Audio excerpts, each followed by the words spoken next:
ये है डे 9 के टारगेट्स। डे 9 में क्या है? 1939 से 47 तक ये थर्ड फेज है नेशनल मूवमेंट का। यहाँ पर लीडर्स ने फाइनल स्ट्रगल किया था इंडिपेंडेंस पाने के लिए। 1939 से 42 के बीच क्या होता है? तो होता ये है कि ये ब्रिटेन वाले बिना इंडिया वालों से पूछे उनको वॉर में डाल देते हैं। इसीलिए कांग्रेस के लीडर नाराज हो जाते हैं, इस्तीफा भी दे देते हैं। लेकिन बाद में ये ब्रिटिशर्स लोगों को फिर से राजी करने के लिए मिशंस भी भेजते हैं। लेकिन क्या होता है कि मिशंस फेल हो जाते हैं, क्योंकि इन्होंने इमीडिएट इंडिपेंडेंट का वादा नहीं करा था, इसलिए ये फेल हो जाते हैं मिशंस। तो एक छोटा सा कॉन्सेप्ट और आता है अगस्त ऑफर का। इस अगस्त ऑफर में क्या आता है कि अगस्त ऑफर में बस इतना है कि ये ब्रिटिश गवर्नमेंट ने दिया था इंडिया वालों को। इन लोगों ने बोला कि हम आपको डोमिनियन स्टेटस दे देंगे और कॉन्स्टिट्यूशनल असेंबली बना देंगे, तो ये वॉर खत्म होने के बाद बिना फुल फ्रीडम के ये बोला। तो कांग्रेस वालों ने इसको रिजेक्ट कर दिया, क्योंकि उन्हें फुल फ्रीडम चाहिए थी। ठीक है, इसीलिए अगस्त ऑफर आपको समझ में आ गया होगा। हम ऊपर ऊपर से पढ़ने वाले अंडरस्टैंडिंग डेवलप करनी है। ये फैक्ट्स तो मैं बाद में भी अच्छे से याद हो सकते हैं। जो मेन है अभी का है वो मेन स्टोरी समझना है, तो आप स्टोरी पर फोकस करिए अभी।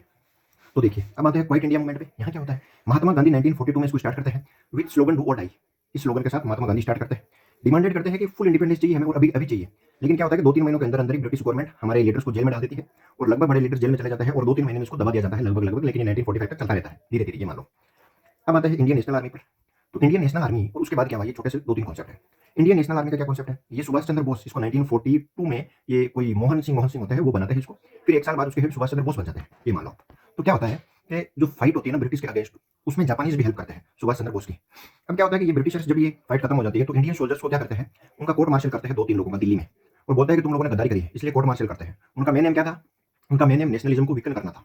लेकिन नेशनलिज्म तो वीकन हुआ नहीं, लेकिन जो इंडियन सोल्जर्स थे ना उनमें यूनिटी आ गई, और जो कॉमन पीपल्स थे ना वो भी यूनाइट हो गए ब्रिटिश रूल के अगेंस्ट। तो फिर क्या होता है कि ये चीज़ जब होती है तो उसके आसपास भी 1946 में क्या होता है कि एक नई इंडियन आर्मी बनाई जाती है, जैसे रॉयल इंडियन नेवी, म्यूटनी इसका नाम है, ये 1946 में बनाई जाती है। फिर जब ये चीज़ें होती है ना 2-3 चीज़ें, तो ब्रिटिशर्स ये रियलाइज़ कर जाते हैं कि वो अब कंट्रोल नहीं कर पाएंगे और वो कंट्रोल खो चुके हैं। और यही चीज़ें क्या करती है, जो इंडिया के इंडिपेंडेंस की स्पीड है ना उसको बढ़ा देती है।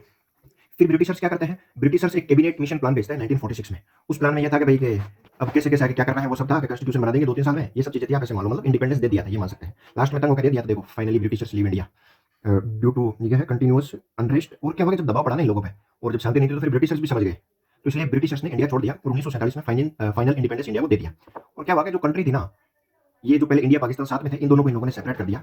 और फिर क्या हुआ कि बाद में वॉयलेंस भी होता है, माइग्रेशन भी होता है जब ये दोनों देश बढ़ते हैं, और यहीं तक हमारी कहानी थी।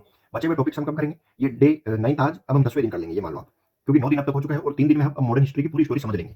ये चीज़ आपको ध्यान में रखनी है। आपको बस स्टोरी पे फोकस करना है, लगभग फैक्ट तो आपको ऐसे ही याद हो जाएंगे। आप ऐसे ही चलते रहिए, 3 वीडियोस पूरे करिए, एक स्टोरी डेवलप हो जाएगी, फिर हम आगे के स्टेप लेंगे। और इसके साथ पीवाईक्यूज भी रहते हैं, इस वीडियो में शायद नहीं है, वो आपको मैं नेक्स्ट वीडियो में साथ ही दे दूंगा 2-3 वीडियो के, ठीक है?